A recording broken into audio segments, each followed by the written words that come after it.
Hello friends, आज मैं आपके साथ इकोनॉमिक्स का एक और टॉपिक लेके आया हूँ और टॉपिक का नाम है कॉजेज़ ऑफ अनएम्प्लॉयमेंट। तो चलिए शुरू करते हैं कि अनएम्प्लॉयमेंट के कॉजेज़ क्या हैं। और इससे पिछली वीडियो में मैंने डिस्कस किया था अनएम्प्लॉयमेंट के मीनिंग, डेफिनेशन और टाइप्स, और दूसरी वीडियो में मैंने डिस्कस किया था इफेक्ट्स ऑफ अनएम्प्लॉयमेंट क्या है, और ये तीसरी वीडियो है जिसमें मैं डिस्कस करूंगा कॉजेज़ ऑफ अनएम्प्लॉयमेंट क्या है। तो जब भी आपको कॉजेज़ ऑफ अनएम्प्लॉयमेंट आए तो आपने थोड़ी सी इंट्रोडक्शन लिखनी है जिसमें मीनिंग और डेफिनेशन लिखोगे अनएम्प्लॉयमेंट का, उसके बाद ये पॉइंट्स लिखोगे, ठीक है। तो जिस हिसाब से पेपर में लिखना है मैंने उस हिसाब से शुरू किया हुआ है। तो चलिए शुरू करते हैं। कॉजेज में फर्स्ट पॉइंट आ जाता है रैपिड ग्रोथ ऑफ पॉपुलेशन। अब पॉपुलेशन इतनी ज़्यादा हो जाएगी तो अनएम्प्लॉयमेंट तो होनी ही है ना। Continuous rise in population has been a grave problem. लगातार जो पॉपुलेशन बढ़ रही है वो एक सीरियस प्रॉब्लम है। Rapid growth of population is the main cause of unemployment. तो इतनी तेज़ी से जो पॉपुलेशन बढ़ रही है यही मेन कारण है अनएम्प्लॉयमेंट का, क्योंकि पॉपुलेशन बढ़ रही है मगर जॉब्स उस स्पीड से नहीं बढ़ रही। Measures taken by government to promote employment could not produce desirable या desired results because of increased population, increased pressure of population। तो सरकार जो इतने ज़्यादा प्रोग्राम्स चला रही है अनएम्प्लॉयमेंट को दूर करने के लिए या एम्प्लॉयमेंट को प्रमोट करने के लिए, उन सब प्रोग्राम्स का कोई फ़ायदा नहीं, क्योंकि पॉपुलेशन इतनी तेज़ी से बढ़ रही है। तो सबसे मेन पॉइंट आ जाता है पॉपुलेशन का तेज़ी से बढ़ना या पॉपुलेशन एक्सप्लोजन। नेक्स्ट आ जाता है automation and mechanisation. Use of capital intensive technology, computers, automatic machinery is another important factor causing unemployment। जब भी हम मॉडर्न टेक्नोलॉजी यूज़ करेंगे, कंप्यूटर्स का इस्तेमाल करेंगे, ऑटोमेटिक मशीनरी का इस्तेमाल करेंगे, तो जहाँ पहले 4 बंदे नौकरी कर रहे थे उनकी जगह एक कंप्यूटर आ जाएगा या एक मशीन आ जाएगी। इसकी वजह से भी अनएम्प्लॉयमेंट हो जाती है। Even in service sector like banks, insurance companies, post offices, etc., use of computers has made many employees surplus। तो इन सारे के सारे सर्विस सेक्टर में भी मॉडर्न मशीन या कंप्यूटर के आने की वजह से एम्प्लॉयमेंट सरप्लस में चली गई है। मतलब कुछ बंदे फालतू में काम कर रहे हैं, उनका काम है ही नहीं। तो जब वो रिटायर होंगे या जब उनको निकाला जाएगा, उनकी जगह कोई नई जॉब क्रिएट नहीं होगी। Similarly in agriculture many activities like sowing, harvesting etcetera are done through machines. ये सारा काम मशीन्स कर लेती हैं आजकल एग्रीकल्चर में। Automation reduces the demand for man power. तो जैसे जैसे ऑटोमेशन आएगी, मशीनरी का यूज़ बढ़ेगा, वैसे वैसे डिमांड फॉर मैन पावर या डिमांड फॉर लेबर गिर जाएगी। It adds to the problem of unemployment. तो इसकी वजह से भी अनएम्प्लॉयमेंट आ रही है और बढ़ती जा रही है। थर्ड पॉइंट आ जाता है decline of cottage and small scale industries. ये जो छोटी छोटी इंडस्ट्रीज़ हैं ये भी लगातार डिक्लाइन हो रही हैं, जिनकी वजह से जॉब लॉसेज हो रहे हैं और काम ही नहीं है लोगों के पास। The decline of cottage and small scale industries has also harmed the interest of the artisans and workers engaged in small scale industries। तो वो वर्कर्स जो स्मॉल स्केल इंडस्ट्रीज़ में काम करते थे या जो आर्टिसंस हैं, छोटे मोटे कारीगर, उनको काम नहीं मिल रहा, क्योंकि small scale and cottage industries लगातार बंद होती जा रही हैं क्योंकि उनको लॉसेज हो रहे हैं। अब क्यों लॉसेज हो रहे हैं, ये चैप्टर मैंने ऑलरेडी जो है पूरा का पूरा चैप्टर अपलोड किया हुआ है। स्मॉल स्केल इंडस्ट्रीज़, उनकी प्रॉब्लम्स क्या है, मीनिंग क्या होता है, प्रॉब्लम्स क्या हैं, सरकार ने क्या क्या किया उनके लिए, समझिए बात। The goods previously produced by these industries were now being produced by large scale industries। वो जो गुड्स एंड सर्विसेज प्रोवाइड करती थी अब वो लार्ज स्केल इंडस्ट्रीज प्रोवाइड कर रही हैं। Consequently these artisans faced unemployment. तो अब इनका सामान कौन खरीदेगा जब उससे भी सस्ता सामान लार्ज स्केल इंडस्ट्रीज प्रोड्यूस करके मार्केट में बेचने लग जाएंगी।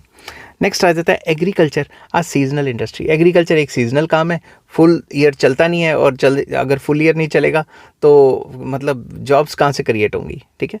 Agriculture is not only backward but also a seasonal industry. एक तो एग्रीकल्चर बैकवर्ड है, ऊपर से सीजनल है।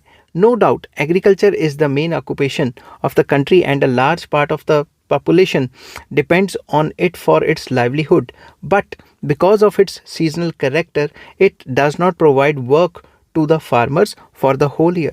हमें ये पता है कि एग्रीकल्चर जो है मेन ऑक्यूपेशन है इंडिया में, और इंडिया में काफ़ी ज़्यादा लोग एग्रीकल्चर के अंदर अभी भी काम करते हैं, एग्रीकल्चर सेक्टर के अंदर। फिर भी एग्रीकल्चर अभी भी सीजनल है और एक सीज़न में काम प्रोवाइड करवाता है, दूसरे सीज़न में लोग वेले बैठे होते हैं, अनएम्प्लॉयड बैठे होते हैं। Despite the completion of 12th 5-year plans, only 49% of the total cultivated land is under irrigation। हमारे देश जब से आज़ाद हुआ है, हमारे देश में 12th 5-year plan 12 plans 5-year plans पूरे हो चुके हैं, फिर भी अभी भी हमारा पूरा देश में 49% एरिया ही है जो इरिगेशन के अंडर आता है। बाकी में बारिशों के ऊपर डिपेंड करेंगे, तो बारिश नहीं हुई तो फसल खराब। Due to the lack of irrigation facilities large area of agricultural land grows only a single crop in a year. तो वो बारिशों के सीज़न में ही वो सोइंग सीज़न हो जाएगा उनके लिए और बाकी नहीं रहेगा, क्योंकि वो पूरे साल में एक ही क्रॉप उगा पाएंगे।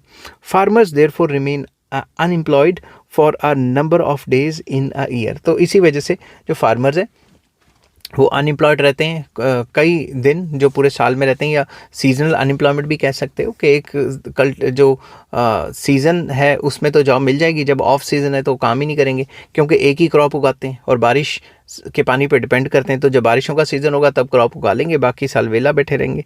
ठीक है, नेक्स्ट आ जाता है defective education system, very important. After spending many years in schools and colleges, students do not gain much practical knowledge which can help them in running occupation. इतने साल स्कूल कॉलेज में पढ़ने के बाद जो स्टूडेंट्स होते हैं उनको कोई प्रैक्टिकल नॉलेज नहीं मिलती, बस थ्योरेटिकल नॉलेज मिलती रहती है। In India the general education is given which lacks in terms of vocational training and development of professional skills. तो इंडिया में जो एजुकेशन सिस्टम है इसमें वोकेशनल ट्रेनिंग एंड जो डेवलपमेंट ऑफ प्रोफेशनल स्किल्स है वो एब्सेंट है। इसमें सिर्फ क्या कहते हैं थ्योरेटिकल नॉलेज दी जा रहे हैं और जिसका जो वर्क कल्चर है उसके साथ कोई लेना देना नहीं है। So after completing the education the students don't get good jobs. तो एजुकेशन ख़त्म करने के बाद उतनी अच्छी स्किलफुल जॉब्स नहीं मिल पाती। They only look for veg employment, they can not go in for the self employment. अपना खुद का काम नहीं खोल पाते क्योंकि वो स्किल्स नहीं होती, वो एजुकेशन उस हिसाब से हुई नहीं हुई, एजुकेशन सिस्टम उस हिसाब से है नहीं कि इस तरीके का काम कर सके। तो जो इंडिया का जो एजुकेशन सिस्टम है वो भी डिफेक्टिव है, जिसकी वजह से जॉब्स क्रिएट नहीं हो पाती। नेक्स्ट है lack of national employment policy, very important. There has been no clear cut employment policy. कई सरकारें आई, कई सरकारें गई, मगर प्रॉपर एम्प्लॉयमेंट पॉलिसी किसकी है, कैसे जॉब्स क्रिएट होंगी, किसी सरकार ने नहीं बताया। आर प्लानर्स, हमारे जो प्लानर्स हैं, thought that unemployment problem will be automatically solve with the increasing level of economic development. तो जो हमारे प्लानर्स हैं या जो हमारे गवर्नमेंट्स में बैठे हैं, बी इट एनी गवर्नमेंट, वो ये सोचते हैं कि जैसे जैसे देश तरक्की करेगा वैसे वैसे जॉब्स अपने आप क्रिएट हो जाएंगी। The planners did not get in for serious man power planning. उन्होंने कोई सीरियस मैन पावर प्लानिंग नहीं की कि इतनी % पॉपुलेशन बढ़ जाएगी तो इतने % जॉब्स भी क्रिएट करनी पड़ेंगी।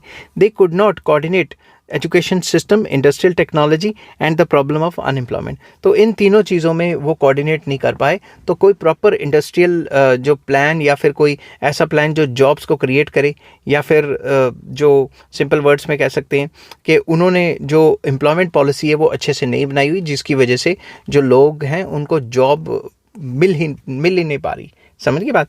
तो आप ऐसे देखोगे तो बी इट एनी गवर्नमेंट, जो एम्प्लॉयमेंट पॉलिसी है वो तो क्लियर होनी चाहिए। ठीक है, नेक्स्ट आ जाता है less saving and investment, very important. There is deficiency of capital in India and whatever amount of capital is there the same has not been properly invested. एक तो इंडिया अभी भी डेवलपिंग स्टेज में है, कोई developed country नहीं है, और डेवलपिंग स्टेज में अभी भी इंडिया के पास कैपिटल या पैसा या पूंजी कम है, और जितनी भी है उसको प्रॉपरली यूटिलाइज नहीं किया जा रहा, प्रॉपर इन्वेस्टमेंट नहीं हो पा रही। The rate of saving is low which means low rate of capital formation. जो रेट ऑफ सेविंग्स है वो काफ़ी लो है, इसका मतलब ये है कि जो कैपिटल फॉर्मेशन है वो काफ़ी लो है। With less capital formation, industrialization, economic activities and infrastructural development slow down. तो जब कैपिटल फॉर्मेशन ही लो होगी, इन्वेस्टमेंट स्लो होगी, तो इंडस्ट्रियलाइजेशन कैसे आएगी, इकोनॉमिक एक्टिविटीज़ कैसे ग्रो करेंगी, या इंफ्रास्ट्रक्चर कैसे डेवलप करेगा। It accounts for less employment opportunities in the country. तो इन सब वजह से जब इन्वेस्टमेंट कम होगी, सेविंग्स कम होगी, इकोनॉमिक एक्टिविटीज़ ही कम हो जाएंगी, तो जॉब्स कहाँ से क्रिएट होंगी। नेक्स्ट आ जाता है slow economic growth, very important. जब देश की तरक्की का रेट ही स्लो है तो जॉब्स कहाँ से क्रिएट होंगी। Ours is an underdeveloped economy and the rate of our economic growth is very slow. अब इस बात पे कई जो स्कॉलर्स हैं और जो इकोनॉमिस्ट हैं वो कॉन्ट्रडिक्ट करते हैं। कुछ लोग कहते हैं कि हमारी economy still under developed economy है, और कुछ लोग कहते हैं कि हमारी इकॉनमी अभी डेवलपिंग इकॉनमी है। तो ये तो सबको पता है कि हमारी इकॉनमी अभी डेवलप्ड इकॉनमी बिल्कुल भी नहीं है, क्योंकि अलग अलग पैरामीटर्स है। उसके ऊपर मैंने अलग से वीडियो बनाई हुई है कि मेजरमेंट ऑफ इकोनॉमिक डेवलपमेंट कैसे पता लगेगा कि हमारी इकॉनमी डेवलप्ड है या अंडर डेवलप्ड है। कुछ पैरामीटर्स हैं, उसके ऊपर मैंने अलग से वीडियो बनाई है। अगर आपको वो चाहिए होगी तो मेरे को कमेंट कर देना, मैं आपके साथ लिंक शेयर कर दूँगा। This slow rate of economic growth fails to provide employment opportunities to all employment seekers. तो मतलब जब हमारी देश की तरक्की का रेट, ग्रोथ रेट ही स्लो होगा तो जॉब्स कहाँ से क्रिएट होंगी? जॉब्स नहीं क्रिएट होंगी तो अनएम्प्लॉयमेंट तो होनी ही होनी है। नेक्स्ट आ जाता है immobility of labour, very important. Indian labour is largely immobile, एक जगह से दूसरी जगह शिफ्ट मारने में बड़ी प्रॉब्लम है। Indians are stay at home by nature, simple words में वो घर के आसपास रह के काम करना चाहते हैं। They are reluctant to go out of their native place in search of work, तो वो अपने घर से दूर नहीं जाना चाहते। ज़्यादातर लोग, मतलब कई लोग तो जाते ही हैं, मगर ज़्यादातर लोग अपने घर से दूर नहीं जाना चाहते। Language, religion, climate, customs, family, affection etcetera stand in the way of their mobility. ये सारी चीज़ें कि लैंग्वेज अलग हो जाएगी, दूसरी स्टेट में जाएंगे तो रिलीजन का चक्कर है, या फिर क्लाइमेट का चक्कर है, या कस्टम्स एंड फैमिली अफेक्शंस का चक्कर है, इसलिए वो एक जगह से दूसरी जगह नौकरी की तलाश में नहीं जाते हैं, मगर बहुत कम लोग जाते हैं। Problem of unemployment becomes complex because of the immobility of labour. तो जो इमोबिलिटी है लेबर की, एक जगह से दूसरी जगह शिफ्ट मारने की जो एबिलिटी है वो बहुत कम है, जिसकी वजह से अनएम्प्लॉयमेंट भी आ जाती है। Labourers do not want to leave their native places, they do not move to other place where the work is available. तो जहाँ अवेलेबल है वहाँ उनको दूर पड़ता है, वो जाना नहीं चाहते, वो कहते हैं चलो थोड़ा बहुत ही मिल जाए, घर के आसपास ही रह जाए, ठीक है। तो इस टाइप की नेचर भी जो है अनएम्प्लॉयमेंट के लिए काफ़ी जो है कारण बनी हुई है। नेक्स्ट आ जाता है temporary and migratory character of labour, very important. Large number of industrial units are located in and around the cities and towns. तो आपको पता है जितनी भी इंडस्ट्रीज़ है सिटीज़ के आसपास या बिग टाउन्स के आसपास खुली हुई हैं। After finishing their job or assignment in the cities, the villagers rush back to their places in rural areas and spend liberally the money earned in urban areas. तो जो भी उन्होंने शहरों में पैसा कमाया हुआ है वो जाके जब पैसा लेके जाते हैं और जो अपने नेटिव प्लेसेस में जाते हैं वहाँ पे वो मनी जो भी उन्होंने कमाया हुआ उसकी वो ज़मीन ले लेंगे या खर्च कर देंगे, घर बना लेंगे अपना। When they run out of funds they again go to the cities in search of any odd job. तो जब उनके पैसे ख़त्म हो जाएंगे फिर वो वापस आ जाएंगे शहरों में अपनी नौकरी ढूंढने कोई ना कोई। Employers do not like such migratory birds and so are reluctant to offer them any job. तो ऐसे लोगों को जो एम्प्लॉयर्स हैं वो जॉब नहीं देना चाहते कि भाई लेबरर का कोई पता नहीं, हर तीसरे दिन पिंड भाग जाता है अपने और विलेज में चला जाता है और फिर जब पैसे ख़त्म हो जाते हैं फिर आ जाता है। They have no faith in such temporary and migratory labourers who do not stick to a particular job permanently. तो उनको ऐसे लोगों के ऊपर फेथ नहीं होता कि ये तो यार दिहाड़ीदार लेबर है, जैसे इसके पैसे इकट्ठे हुए इसने चले जाना है और जब पैसे ख़त्म होंगे फिर आ जाएगा। Thus, once again, these laborers join the ranks of unemployed. तो जब वो वापस आते हैं तो उनको इतनी आसानी से जॉब नहीं मिलती और कुछ टाइम तक उनको अनएम्प्लॉयड रहना पड़ता है।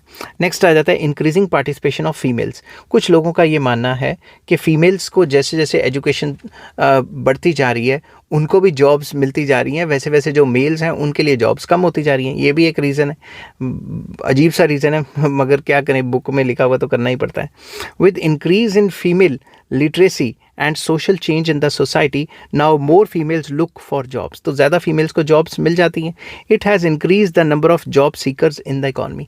तो ज़्यादा फीमेल्स आ जाएंगी, फीमेल्स भी अनएम्प्लॉयमेंट के उसमें दायरे में आ जाएंगी, तो इससे भी अनएम्प्लॉयमेंट बढ़ जाएगी। नेक्स्ट आ जाता है इंक्रीजिंग लिटरेसी रेट। पढ़े लिखे लोग बढ़ते जा रहे हैं। With increase in overall literacy rate the number of job seekers in the economy has increased। तो जैसे जैसे लिटरेसी रेट बढ़ेगा, पढ़े लिखों की जो परसेंटेज है वो बढ़ती जाएगी, अब उनको नौकरी नहीं मिलेगी तो एजुकेटेड अनएम्प्लॉयड बन जाएंगे वो। It has increase the unemployment rate in the economy. इसकी वजह से भी जो अनएम्प्लॉयमेंट रेट है इकॉनमी में बढ़ती जा रही है, क्योंकि जिस हिसाब से जो पढ़ी लिखी जनता है उसकी परसेंटेज बढ़ रही है उस हिसाब से नौकरी की परसेंटेज नहीं बढ़ रही, नौकरियाँ नहीं जनरेट हो पा रही। नहीं समझ की बात। आई होप ये वीडियो आपको पसंद आई होगी। अगर पसंद आती है तो please like, share and subscribe. Next topic मैं डिस्कस करूंगा steps taken by government to solve unemployment, कि गवर्नमेंट ने क्या क्या किया अनएम्प्लॉयमेंट को सॉल्व करने के लिए।